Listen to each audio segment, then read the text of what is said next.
Big decision taken by the U.S. Supreme Court and a big win for LGBTQ rights. The U.S. Supreme Court has now directed that any sacking or any termination of services based on someone's sexual orientation will be deemed as violation of civil rights. So this is a major win for LGBTQ workers and their allies. The Supreme Court in the U.S. has ruled that employers who fire workers for being gay or transgender are breaking the country's civil rights laws. The court decided by a 6-3 vote that a key provision of the Civil Rights of 1964 bars any such discrimination because of sexual orientation. Now, members of the LGBTQ community across the U.S. have celebrated this move. Let's listen in.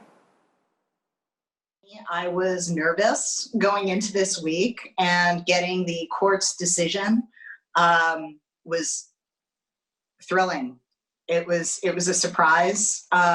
It was a very welcome surprise, and it feels like such a tremendous victory. This is the first time our Supreme Court has recognized the humanity of transgender people. And the third prong of it, it gives hope, especially for me, for someone who works in higher education, working with students who are in college, getting ready to go out the door and go into their jobs.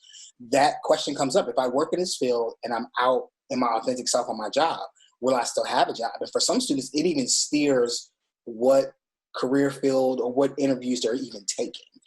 So now when you have the highest court in our nation saying you cannot discriminate on people based on their gender identity or their sexual orientation, now you're giving that safety and that hope for folks to be like, okay, like I really can dream big.